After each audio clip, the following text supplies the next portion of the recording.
묵상 기도하심으로 수요 기도회 시작하겠습니다. 황정희 원사님 기도 인도하시겠습니다.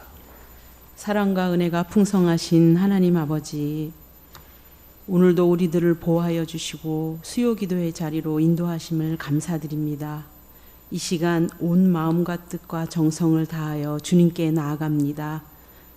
이 자리에 임재하여 주셔서 우리가 드리는 찬양과 기도와 우리의 마음 깊은 곳의 고백과 결단을 기쁘게 받아 주시옵소서.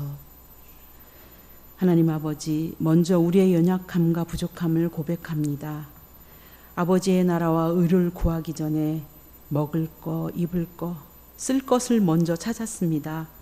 힘을 다하여 주님을 섬긴다고 하였지만 연약함으로 무너지는 저희들을 불쌍히 여겨주시고 죄의 습관을 버릴 수 있도록 날마다 새롭게 하여 주시고 저희를 온전히 다스려 주시옵소서. 저희를 눈동자처럼 보호하여 주셔서 우리들로 하나님의 영광을 위한 삶이 되도록 성령의 도우심과 축복하심이 함께 하심으로 저희들이 시간을 핑계치 않고 환경을 탓하지 않는 참된 믿음의 삶을 살아갈 수 있도록 인도하여 주시옵소서. 우리 수송교회를 사랑하시는 하나님 아버지, 이곳에 세우신 주님의 몸된 교회가 항상 복음의 통로가 되게 하시고 세상의 소금과 빛의 역할을 감당하게 하옵소서. 서로 사랑하고 섬기며 겸손과 온유로 하나 되게 세상에 주님의 사랑을 전하는 공동체가 되게 하여 주시옵소서. 하나님 아버지, 전교인 수련회와 교회학교 여름 행사를 준비하고 있는 중입니다. 준비하는 손길을 위해 함께하여 주시고 축복하여 주셔서 계획하는 모든 일들이 잘 이루어져서 은혜와 기쁨이 넘치는 자리가 되도록 인도하여 주시옵시고 하나님의 임재와 사랑을 깊이 경험하게 하시고 서로를 위로하고 격려하며 사랑의 교제를 나누게 하시고 풍성하고 즐거운 시간이 되어 모든 참석자들이 기쁨과 감사를 누리며 서로의 우리의 마음을 하나로 모아 주님의 영광을 나타내는 계기가 되게 하여 주시옵소서. 하나님 아버지, 많은 성도들이 육체의 고통과 어려움 가운데 있습니다.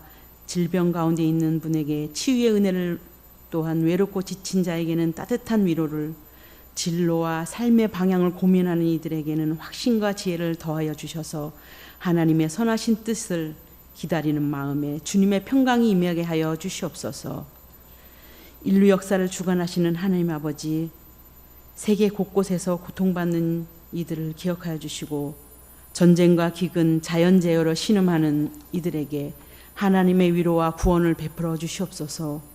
상호간 이해와 존중, 대화와 협상으로 세계 각국이 함께 협력하여 평화로운 세상을 만들어가게 하시고 하나님의 공의와 사랑이 온 세상에 가득하게 하여 주시옵소서.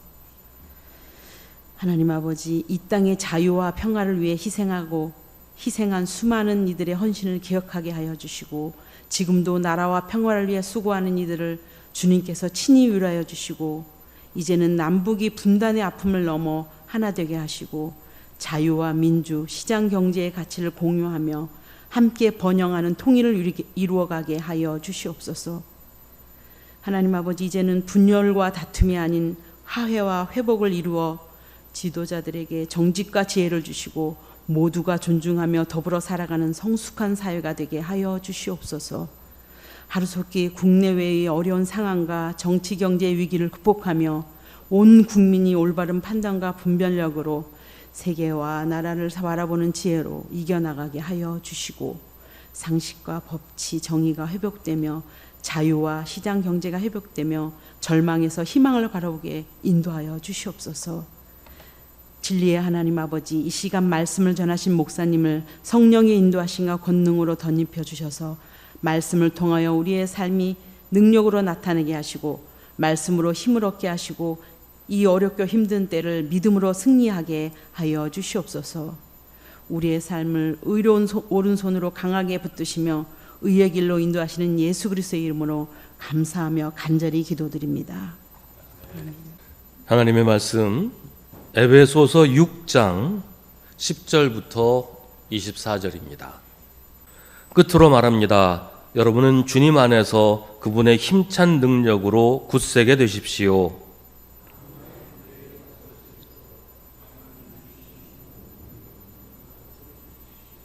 우리의 싸움은 인간을 적대자로 상대하는 것이 아니라 통치자들과 권세자들과 이 어두운 세계의 지배자들과 하늘에 있는 악한 영들을 상대로 하는 것입니다.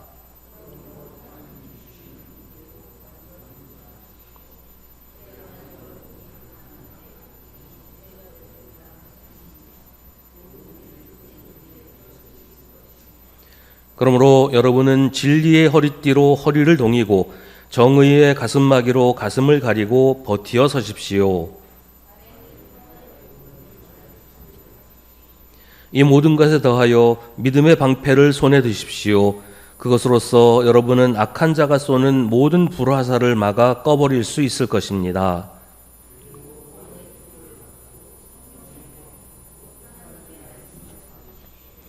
온갖 기도와 간구로 언제나 성령 안에서 기도하십시오. 이것을 위하여 늘 깨어서 끝까지 참으면서 모든 성도를 위하여 간구하십시오.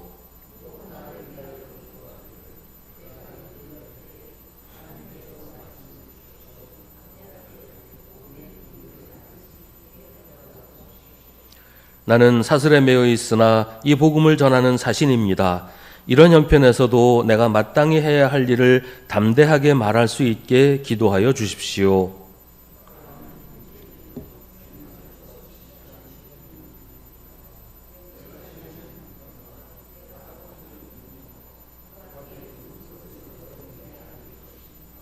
우리의 사정을 알리고 또 여러분의 마음을 위로하게 하려고 나는 그를 여러분에게 보냅니다.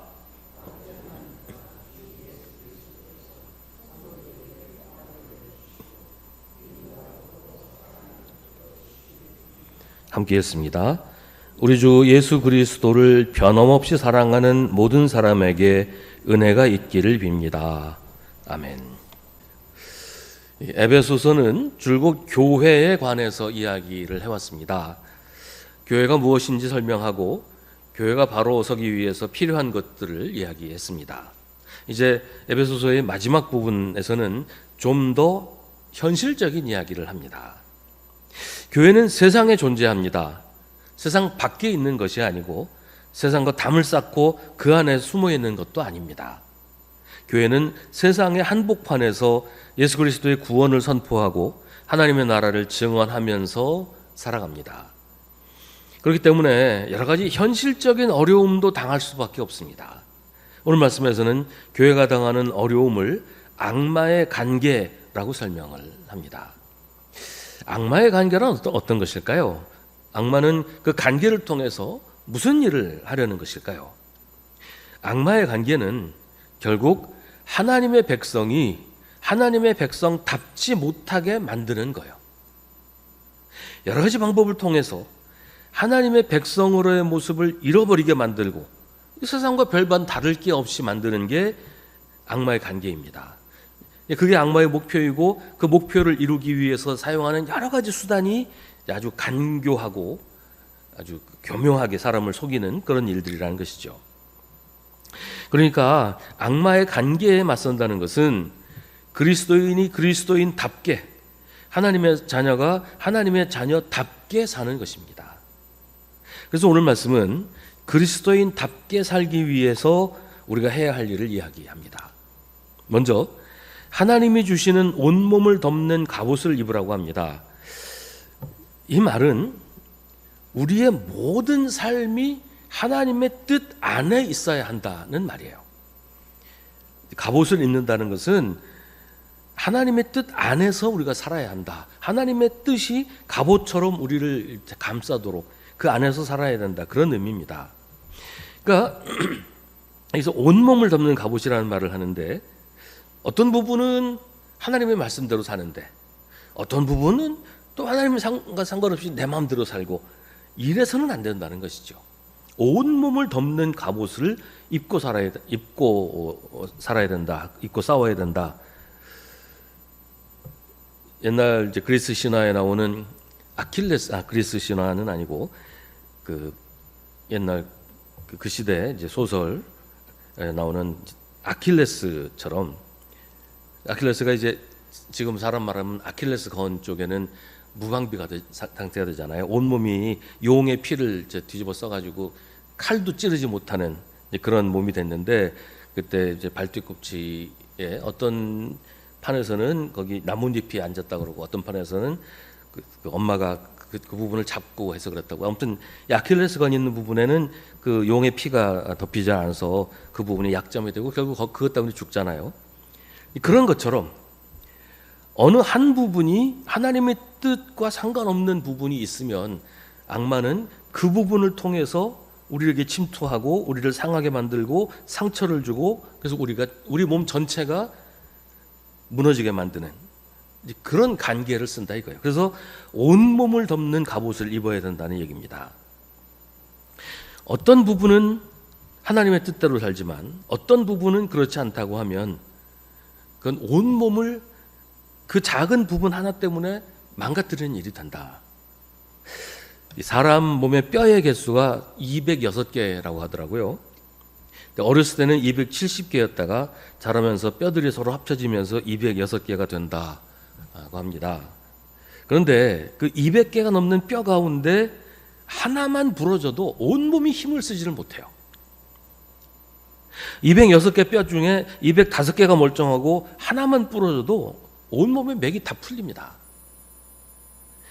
축구 선수가 이제 축구 경기를 하는데 손가락이 하나 부러졌어요.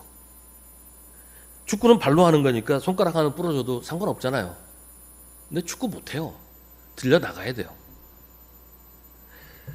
축구하고 아무 상관없는 손가락이 부러져도 온몸이 힘을 못 쓴다는 거예요. 우리 몸은 전체가 유기적으로 연결되어 있어서 어느 한 곳에 문제가 생기면 우리 몸 전체가 탈이 납니다. 그래서 우리는 하나님이 주시는 온몸을 덮는 갑옷을 입어야 합니다. 내 삶의 모든 부분이 하나님의 뜻 안에 있어야 된다는 거예요. 어느 한 부분도 하나님의 뜻에서 벗어나서는 안 된다는 것이죠. 직장에서는, 쉬는 시간에는, 친구들하고 놀 때는, 이거 하나님하고 상관없는 거 아니야? 그냥 나 하고 싶은 대로 하면 되지 그럴 수 없다는 거예요. 그 부분 때문에 우리 삶 전체가 무너지게 된단 말이죠. 이 갑옷을 입는다는 것은 무장을 하는 것입니다. 오늘 말씀은 적대자와 대항하기 위해서 우리가 입어야 할 갑옷을 아주 구체적으로 설명을 하는데요. 첫째는 진리의 허리띠입니다. 진리는 역시 하나님의 말씀이죠. 하나님의 말씀을 허리띠를 삼아서 단단하게 매라 하는 것인데, 마귀의 유혹은 하나님의 말씀을 모호하게 만들어요. 맨 처음 사람을 유혹했던 뱀이 했던 말이 그랬어요. 하나님은 선악을 알게 하는 나무 열매를 먹으면 반드시 죽는다고 하셨는데 뱀은 죽지 않는다고 말해요. 그거 먹지 말라고 겁주는 거지 정말로 하나님이 너 죽이시겠냐? 죽지 않아? 괜찮아? 안 죽어. 그냥 그거 먹으면 사람이 하나님처럼 될까봐 그게 겁나서 하나님이 겁주시는 거야. 이렇게 분명한 하나님의 말씀을 애매하게 비튼단 말이죠. 모호하게 만들어요. 그 마귀는 그런 식으로 진리를 흐트러 버린단 말이죠. 허리띠가 뭡니까? 허리띠를 매야 옷이 안 흘러내리잖아요. 지금이야 옷들 다 이제 몸에 붙게 만들어서 허리띠 없어도 상관없지만 옛날 옷들은 고무줄이 있는 것도 아니고 허리띠 안 매면 옷이 다 흘러내려서 제대로 입을 수가 없어요. 그러니까 하나님의 말씀을 그대로 붙잡아서 그 말씀대로 이해하고 말씀대로 순종하지 않으면 우리 옷에서 몸이 벗겨지는 것처럼 갑옷도 다 훌렁훌렁 벗겨져 버리고 하나님의 말씀 사라져 버리게 된다. 그런 얘기입니다. 마귀는 분명한 말씀을 멋대로 해석하고 여기 있는 거 저기다 갖다 붙이고 여기 있는 거 빼서 저기다 치우고 이런 식으로 하나님의 말씀을 왜곡해요. 그래서 하나님의 말씀을 인용한다고 하면서 하나님의 말씀이 아닌 것으로 바꿔버린단 말이죠. 성경 해석이 그래요. 성경 해석을 어떤 종파, 어떤 이단 종파들 그런 데서는 이런 식으로 뒤죽박죽으로 만들어서 하나님은 이거다라고 말씀하셨는데 저기 있는 것 갖다 와서 하나님은 저거다라고 말씀하셨다. 이런 식으로 왜곡을 한단 말이죠. 그래서 하나님의 말씀은 있는 그대로 진리 그대로 붙잡아서 그걸 단단히 매야 된다. 그 말씀 그대로 믿고 따라야 한다 하는 겁니다. 옳은 것은 옳다고 하고 아닌 것은 아니라고 해야지 내 마음대로 판단하고 왜곡하지 말아야 한다는 것이죠. 두 번째는 정의의 가슴막이로 가슴을 가리라고 합니다. 가슴막이는 이제 심장을 보호하는 방패예요. 정의의 가슴막이란 뭐냐면 의협심에 불타서 사는 것, 혹은 자기 의에 빠져서 다른 사람을 정죄하고 교만하게 사는 것, 이거 전혀 다른 겁니다. 정의의 가슴막이란 하나님의 의가 우리의 마음과 생각을 지키도록 하는 거예요. 무엇이 옳은지 무엇이 악한 것인지를 내 마음대로 판단하거나 혹은 세상 사람의 기준으로 판단하지 않고 하나님의 말씀, 하나님의 의를 기준으로 판단하고 그것이 내 마음과 생각을 지키게 하는 거예요. 예수를 믿는다고 하면서도 판단의 기준이 내 생각과 내 주장인 경우가 참 많아요. 그럼 마귀의 계략에 무너질 수밖에 없어요. 기준이 하나님의 말씀이 아니면 내 가슴막이를 하나님의 말씀이 아닌 다른 엉뚱한 것으로 삼는 것이죠. 판단의 기준이 내 생각이고 내 주장이어서는 하나님의 자녀답지 않은 삶을 살게 될 수밖에 없습니다. 우리는 우리의 의로 사는 게 아니라 하나님의 의로 삽니다. 우리를 의롭다고 하시는 것은 우리가 의롭기 때문이 아니라 예수 그리스도 안에 있기 때문에 하나님께서 우리를 의롭다고 인정해 주시는 거예요. 우리가 하나님께로부터 의롭다고 인정받았다고 해서 나는 의로우니까 다른 사람 함부로 정죄하고 너 나 같지 않으니까 틀렸다고 말해서는 안 된다는 것이죠. 다음에는 발에는 평화의 복음을 전할 차비를 하라고 합니다. 여기서 평화라는 말은 히브리어로 샬롬이라는 말에 해당되는 단어인데요. 우리가 흔히 쓰는 평화라는 말과는 상당한 의미의 차이가 있습니다. 샬롬은 그냥 싸우지 않고 조용하게 사이좋게 지내는 그런 상태를 말하는 게 아니에요. 성경에 말하는 샬롬은 온전한 상태를 말합니다. 싸움이 일어나는 원인이 있을 거 아니에요. 그 원인, 갈등이나 분쟁이 없는 상태가 샬롬이에요. 싸우지는 않는데 속으로는 부글부글하고 이게 샬롬이 아니고, 싸움이 일어나는 원인이 없는, 갈등이나 분쟁이 없는 상태가 샬롬이고, 그런 갈등이나 분쟁을 일으키는 요소들, 불평등이라든지 차별이라든지 억압이라든지 학대라든지 이런 일들이 없는 상태가 샬롬입니다. 그러니까 겉으로 보기에 조용하고 평화로운 그거는 샬롬하고 아무 상관없어요. 이 샬롬이라는 상태를 마치 둥근 공과 같다고 설명을 해요. 공은 이제 동그랗잖아요. 럭비공 말고 그냥 둥근 공은 어디 한 곳이 튀어나오거나 이제 들어가거나 그런 곳이 없어요. 다 똑같이 평평해요.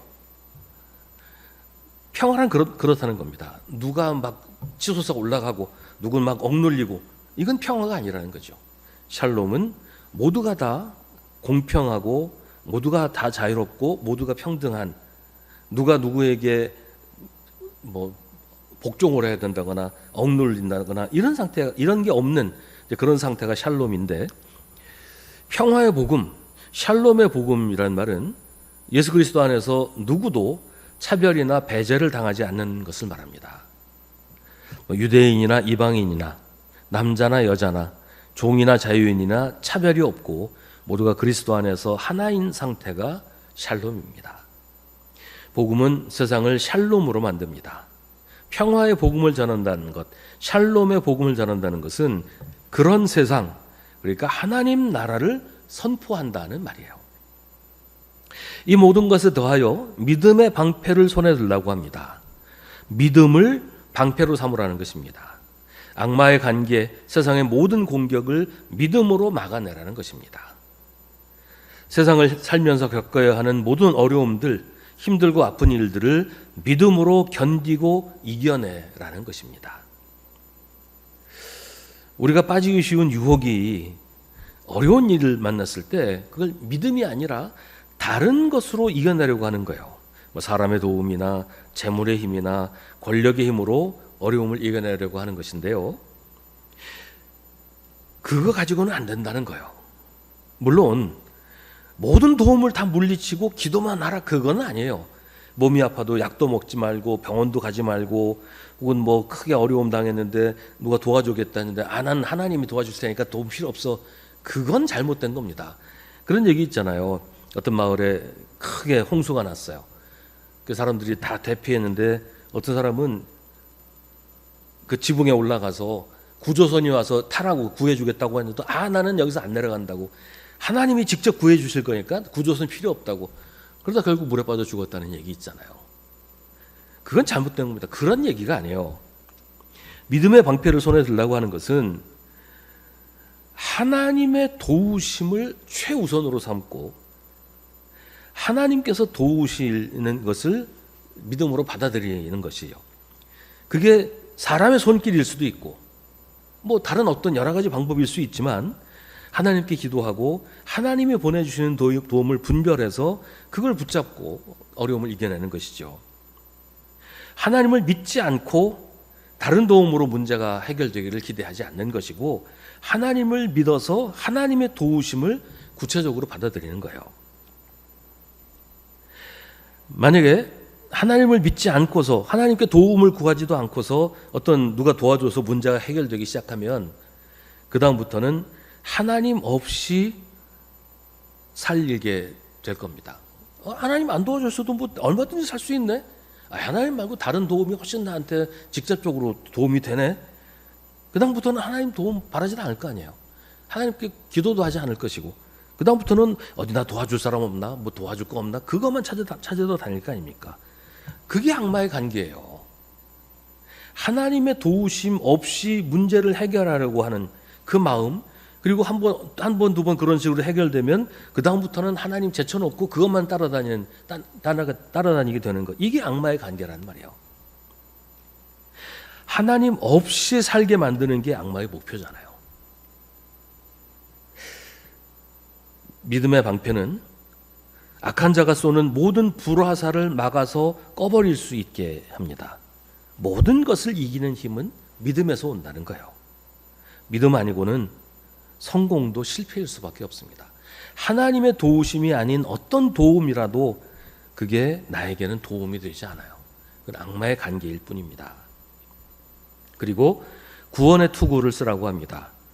우리의 구원을 의심하지 말라는 거예요. 악마는 우리를 흔들려고 합니다. 우리 구원에 대해 의심하게 하고, 혹시 내가 구원받지 못한 건 아닐까? 이런 마음을 자꾸 가지게 해서 걱정하게 만들어요. 그런 의심, 그런 걱정은 우리를 하나님으로부터 자꾸 멀어지게 만들어요.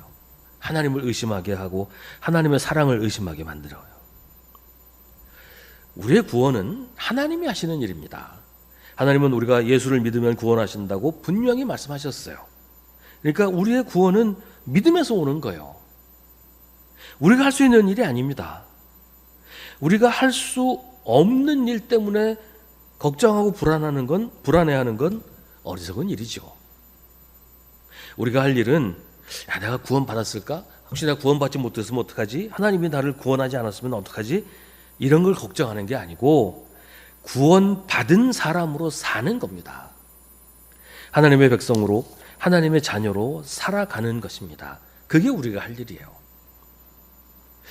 우리가 내가 살아가는 모습을 보면 내가 하나님의 자녀인지 아닌지 알 수 있어요. 나를 과대포장하지 말고 객관적으로 나를 바라보면 나의 모습을 내가 볼 수가 있잖아요. 그 모습을 보면 내가 하나님의 자녀로 살고 있는지 아닌지 알 수 있어요. 그걸 왜 모르겠어요? 내가 다른 사람의 입장에서 나를 한번 보면 내가 아니고 뭐 누구라고 생각하고 그 사람의 입장에서 나를 보면 내가 하나님의 자녀로 살고 있는지, 하나님하고 전혀 상관없는 사람으로 살고 있는지 알 수 있어요. 그렇게 보았을 때 내가 하나님의 자녀로 살고 있다면, 그래도 예수 믿으려고 애쓰고 하나님 자녀답게 살려고 애쓰고 하나님 자녀답지 못한 모습들을 내가 스스로 깨닫고 부끄러워하고, 그건 내가 하나님의 자녀라는 증거입니다. 예수를 믿지 않고 그냥 착하게 사는 것과는 전혀 다른 거예요. 나에게 믿음이 있고 나의 삶이 그리스도인의 삶이라면 완전하지는 않아도 부족한 게 많고 참 하나님 보시기에 부끄러운 것이 많더라도 그래서 내가 어떻게든지 예수 믿는 사람답게 살려고 애쓰는 그런 모습이 나에게 있다면 나는 구원받은 하나님의 자녀입니다. 구원받지 못한 사람은 그렇게 살 생각도 하지 않거든요. 그냥 뭐 착하게 살든지 남 해치지 않고 살든지 그런 것이지 하나님의 자녀로 살려고 하지 않아요. 구원의 투구를 쓰고 구원의 확신을 가지고 살아야 됩니다. 그 다음은 성령의 검, 곧 하나님의 말씀을 받으라고 합니다. 지금까지 이 무장한 것들을 보면 모두 방어 무기들이에요. 하나님이 주시는 무기로 무장하라고 했는데 다 방어만 하는 거예요. 남을 공격하는 게 아무것도 없어요. 뭐 방패로 공격을 합니까? 투구로 공격을 합니까? 다 방어 무기죠. 유일하게 공격 무기가 등장하는데 그게 이제 성령의 검입니다. 근데 성령의 검은 하나님의 말씀이라고 해요. 그러면 하나님의 말씀을 가지고 누구를 공격합니까?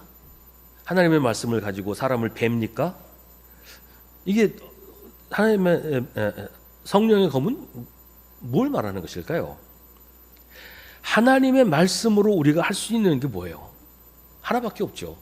하나님의 말씀으로 우리가 할 수 있는 것은 그 말씀대로 사는 거예요. 그거밖에 아무것도 할 수 없어요. 하나님의 말씀에 순종해서 하나님 뜻대로 사는 것, 이게 성령의 검이에요. 하나님의 말씀의 검입니다. 그게 우리의 무기이고 유일한 공격인데 우리를 넘어뜨리려고 달려드는 악마의 관계, 우리를 유혹해서 하나님의 자녀답지 못하게 만들려는 모든 신호를 단호하게 격퇴하고 믿음을 지키며 사는 것, 이게 우리가 할 수 있는 유일한 공격이란 말이에요. 그렇게 보면 우리의 싸움은, 그리스도인의 싸움은 공격해서 이기는 게 아니라 우리의 믿음을 지키는 것입니다. 성경에서 말하는 싸움은 언제나 우리 자신을, 우리의 믿음을 지키기 위한 것이었어요. 우리의 정체성을 지키고 유혹에 넘어가지 않도록 우리가 아닌 다른 어떤 사람이 되지 않도록, 하나님의 자녀가 아닌 다른 어떤 존재가 되지 않도록 우리 자신을 지키는 것, 이게 항상 성경에서 말하는 싸움이에요. 이스라엘이 가나안을 정복할 때 그 가나안 원주민들을 잔인하게 학살한 것으로 성경이 묘사를 하고 있는데요. 이 부분에 대해서는 많은 연구가 이루어졌고 이게 우리가 생각하는 그런 것은 아니었다는 게 이제 연구로 많이 밝혀졌어요. 근데 이것도 따지고 보면 가나안의 종교와 문화와 풍습에 물들지 않도록 이스라엘의 정체성을 지키기 위해서 치열하게 싸우라, 그런 얘기예요. 성경에 말하는 싸움은 상대방을 공격해서 짓밟고 이기는 게 아니고 모든 유혹과 핍박 가운데 나의 믿음을 지키고 나 자신을 지키기 위한 것이에요. 오늘 말씀도 마찬가지입니다. 우리의 싸움은 상대방을 공격하는 것이 아니라 나의 믿음을 지켜서 하나님의 백성다움을, 하나님의 자녀다움을 지키는 것입니다. 오늘 말씀 12절에서 우리의 싸움은 인간을 적대자로 상대하는 것이 아니라 통치자들과 권세자들과 이 어두운 세계의 지배자들과 하늘에 있는 악한 영들을 상대로 하는 것이라고 하는데요. 이런 것들이 세상의 풍조, 세상의 가치관, 뭐 이런 것들을 말하는 것이죠. 사람을 말하는 게 아니란 말이에요. 그러니까 이 공중의 권세 잡은 자들을 향해서 칼을 휘둘러 봐야 허공만 가를 뿐이지 뭘 뵐 수가 있겠어요. 우리의 싸움은 이런 것들이, 세상의 유혹과 세상의 여러 가지 이 사람의 마음을 빼앗아가는 이런 것들, 또 우리 안에 있는 탐욕들, 이런 것들이 우리를 넘어뜨리려고 할 때 하나님의 말씀에 순종해서 우리의 믿음을 지키고 하나님의 자녀다운 모습을 지키는 것, 이게 우리의 싸움이란 말이죠. 그렇기 때문에 오늘 말씀에 나오는 우리가 무장해야 될 무기가 다 방어하는 것들 뿐인 거예요. 공격하는 게 아니고 다 방어하는 거예요.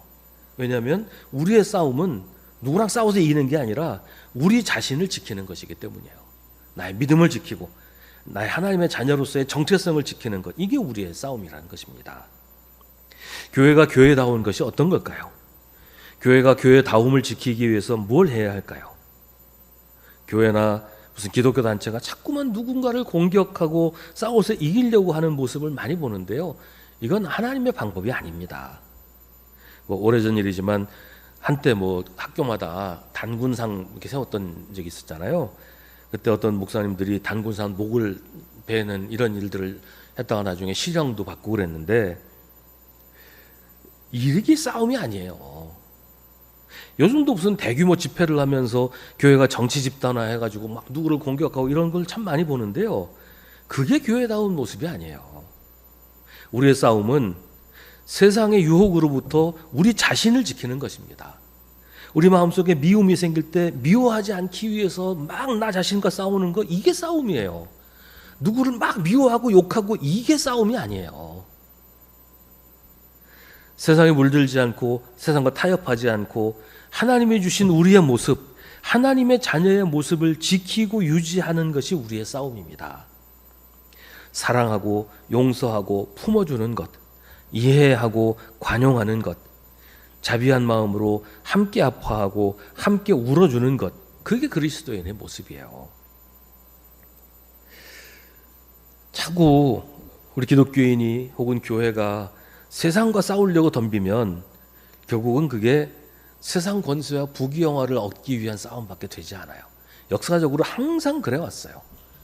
교회가 구체적으로 사람과 어떤 세력과 싸우기 시작하면 항상 권세와 부귀영화를 얻기 위한 싸움으로 끝나고 말아요.